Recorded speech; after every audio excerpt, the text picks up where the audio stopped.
Hey, what's going on everyone? Welcome back to the Bimmer Barn. Today we're going to be looking at the newest addition to the collection. It's a 2002 X5 manual transmission. This is a super rare BMW SUV, and I can't believe that we were able to find one for such a good deal too, but there are some things wrong with it. So without further ado, let's go ahead and take a look.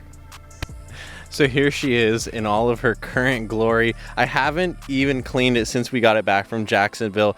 Now, to summarize a long story, basically the same guy who sold me this car right here sold me that E60 wagon over there. So sure enough, this guy was a BMW enthusiast, and this was his daily car. I guess he towed a lot of stuff with it, and he replaced it with a Volkswagen Touareg, and that's why he decided to sell it. The wagon over there, that was, I believe, a family car, his wife's car, and that was a great pickup as well. But we're going to be talking about this car today, and the reason that I got it for right around $1,000. It did drive itself all the way down here from Jacksonville though, so you got to give this thing a round of applause because it did a great job reliably getting us down here. And I think that the reason that we made it here so reliably is because this engine is the 3-liter M54 motor. So that's a 6-cylinder from BMW. They put this thing in just about every car they could.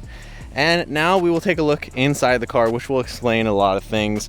So the first thing that you notice, obviously, is that this, I'm not lying guys, this thing is a manual transmission, 5-speed manual, because, you know, this is an early model car. One of the only X5s that came in manual transmission, actually the only one in the United States.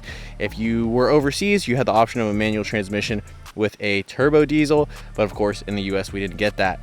Now you'll also notice that this car has a nice black interior, but some two-tone door panels, and also the headrests have been swapped as well to this, I don't know, coffee brown leather.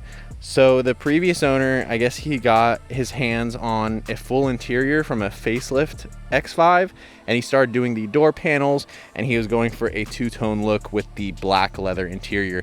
So it's not like, pretty close, I guess, to the factory two-tone, although I think that the factory seats would have been all brown, and then it's just the carpets and the leather door skins that are black. But you can see that, you know, there's a ton of junk in the back of the car here. The rear seats are falling apart. These backings, they're like glued on to some brackets, and you're supposed to be able to remove them, but it looks like the brackets fell off of the backing there. What's nice though is that these door panels, they do have the sunshades, so that is a really cool feature for when we have guests in the back seat here, or the dogs. They can stay nice and cool. And then of course, this thing has that X5 SUV tailgate. Now it's not an assisted tailgate. I'm not sure if that was an option for this E53 X5. Maybe you guys can let me know, but it does have dual partitions here. So you can go ahead, separate that out, use just one or the other. And you can see that I bought this car with a set of extra wheels and tires. I think these are the factory ones. Not too bad looking, and I think that they're all season tires, but it would be great to have an extra set to put like winter tires on in case we decide to go move up north. Not really move up north, but maybe like a ski trip or something. And the wheels that it currently has on, I think these are the next generation X5 rims, so they are staggered.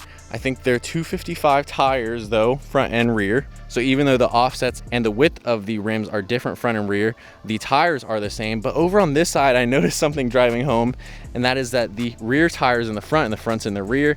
So this one has so much poke, so much aggressive look to it. And the rear, which has the front tire, is like flush, or it's actually like indented into the body. So when we get the chance, we're gonna go ahead and swap these around. But like I said, I haven't touched this car since I bought it. Now taking a look in the engine bay, the previous owner, he did say that he did some service to this thing here. So I believe he said he did the radiator, the water pump, the thermostat, you know, some cooling hoses, basically the most common failure point on this M54 motor. Like I said, this is the 3-liter, so it's the bigger, I think biggest version of that motor. Comes in at 228 horsepower. This truck, or I'm sorry, this SUV here weighs 4,800 pounds, and it's you know, it'll pull the weight good. I noticed that the differential, like the final drive ratio, is pretty short compared to, you know, some of my other cars, my truck, for example, any other BMW that has this motor. It's a very short final drive, but I think that it gives it more torque for towing purposes, which, you know, you definitely don't want to strain this motor too much. After all, it is just a 6-cylinder. So as far as reliability though, I do think that the car currently has a coolant leak. There is, you know, some splash, and I think that he said it was just, you know, munching coolant. So he had to continually top it off towards the last few months that he was driving this car, and then he let it sit for a while. You know, like I said, it is a little dirty, it's been parked, but I think that we probably need to check out the cooling system. Maybe we'll see right now. I think it should be cool enough for us to look at the coolant. So it does have coolant right now. We did top it off before we left Jacksonville. It's about a 2-hour drive down to Orlando, so it didn't burn much on the way down here. I guess we should just maybe keep an eye. Now that we parked it in the driveway, we can determine if it's leaking or not. But the last thing that you want to do is overheat this engine or be left without coolant. So now, like I said, it's hot out here, so why don't I unload these tires, we'll take it for a quick drive, and I'll show you just how cool the AC works.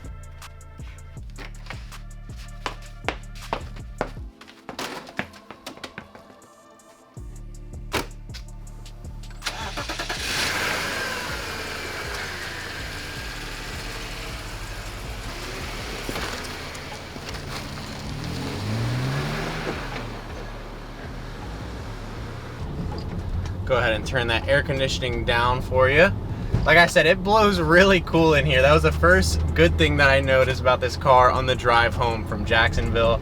At least the air conditioning was nice and cold, because it is hot here in Florida, especially there's a heat wave going on around. But anyways, this car is nice to drive at least. You know, for an SUV, it drives really tight. I have to say, it's a completely different experience than a truck, which is something I've gotten used to the past, you know, couple years of driving my Dodge. It's been kind of like a daily for me, just because it's so reliable and I haven't had the urge to mess with it like all of my cars and projects. So this is going to be a replacement to that truck. It has actually a larger towing capacity than my Dodge Dakota, which is, you know, it's a mini truck, so it's not like a full-size truck, but neither is this thing. So I'm surprised that this thing has a better towing capacity. It's still a manual transmission, like just my truck is a manual transmission as well. I wanted a manual transmission truck because it was going to be more reliable, obviously. And yeah, I can't wait to start with this build. Not really a build, but just I guess a restoration, you know, like the rest of the cars we do on the channel.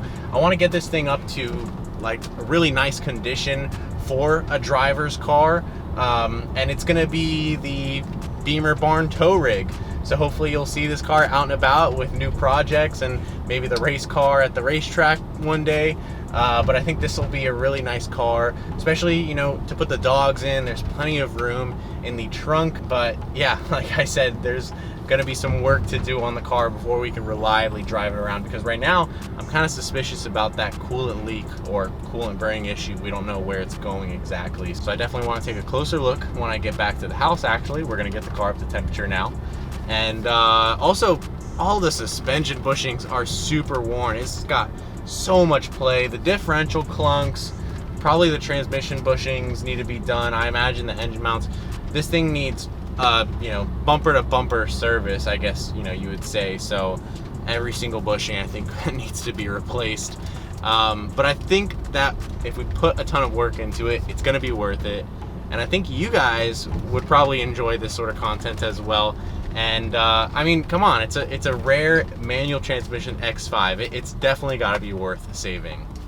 So that's going to conclude our video for today, and as always, I hope you guys enjoyed watching. I'm super curious and eager to hear your feedback on this build, and let me know if I did a good job of picking up this X5 for the channel. But first things first, I think is going to be fixing the door here. The door card is missing because I think the window regulator is bad, so we need to diagnose that and probably buy one to replace it. I was just driving it here though, and I did see that the RPM gauge isn't even working, so it's not reading like what speed the engine's spinning at, which I think it was working on the drive home. So that might be something like a sensor that just went bad, but just so weird that it happened between now and us purchasing the car. So there's tons of work to do on the car, plenty of DIYs, and I think some of you guys have these as, you know, secondary cars or maybe SUVs for the wife. So I'm sure that some of you guys would benefit from the DIYs and the content on this car. So let me know what you think of the build down below. Leave me a comment or a like, and subscribe if you're new to the channel and you haven't yet. As always, I hope everyone has an amazing day, and we will see you next time.